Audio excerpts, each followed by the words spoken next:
Welcome to another awesomepaintjob.com tutorial.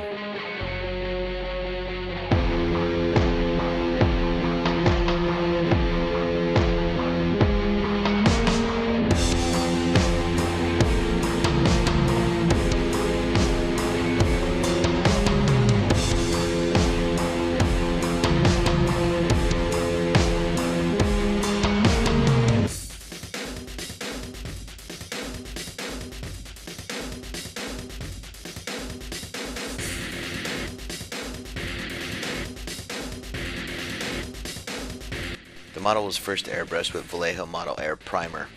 Then we hand base coat it with Chaos Black.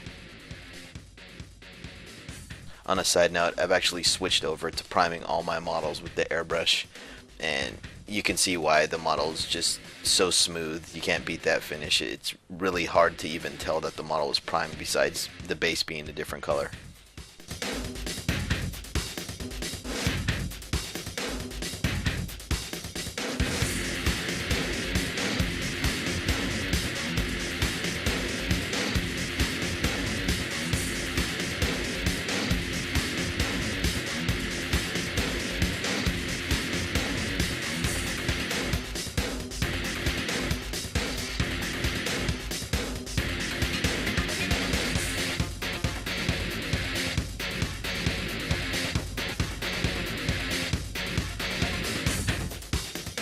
As we did in the white scars tutorial, we're going to do the foundation for the white, and for this color we're going to use Codex gray mixed 1:1 with Chaos black and dilute a little bit with the water flow aid mix just to get it on smooth.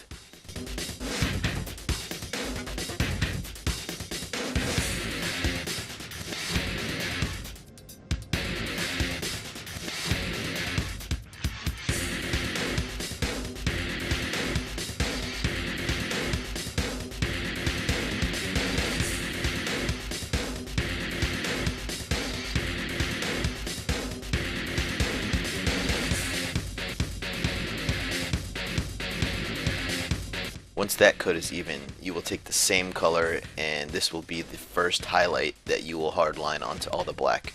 This is a very easy step. With a black model and a very good primer, you should have a good reflection under your painting light, and it'll basically show you exactly where you're supposed to highlight when you hold the model under the light. This actually worked too well for the video, because as I'm painting over the camera looking at the model, my view is about 2 inches above yours, and since the Codex gray and black mix is so dark, as soon as I lay it on, even though it's wet, it goes on really smooth, and the light reflecting off of the model itself is totally blinding out the color. So I'm sorry if you guys can't see it.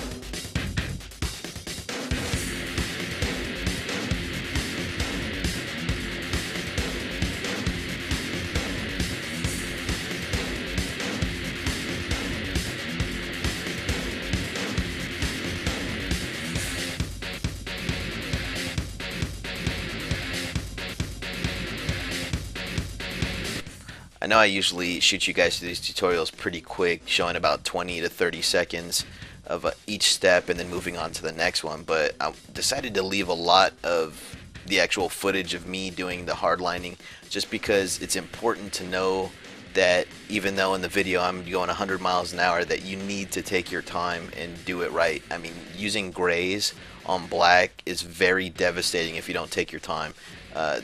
The thin lines and the thick lines, it's so contrasting that if you have a very thick line on the top of a shoulder pad and thin lines here and there, people will see it and it will look very unattractive. You need to try to keep your lines consistent, and yes, you're going to need brush control for it, but for the nice cornered areas like on the edge of the shoulder pad, use the side of the brush. Don't try to put the tip on that. Use the tip when you definitely have to, and all those sharp edges, you can get away with it just by using the side of the brush.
here's the second coat of the white foundation, again from the White Scars tutorial. And this, we will be applying Codex Gray onto the shoulder pad inlays until it is uniform. So whether or not you see that in the video, you are going to apply coats until you can no longer see the color underneath the Codex Gray. And that's very important for whites. I know some people want to rush through it, but with white you kind of got to be patient unless you do the white primer and then, you know, try to put a wash into all the details. This is the way that the black primer users would be doing it. And before you go on to the next color for the foundations, you need to make sure they're all uniform. Okay, so get that in your head. Everything needs to be uniform before I grab another color.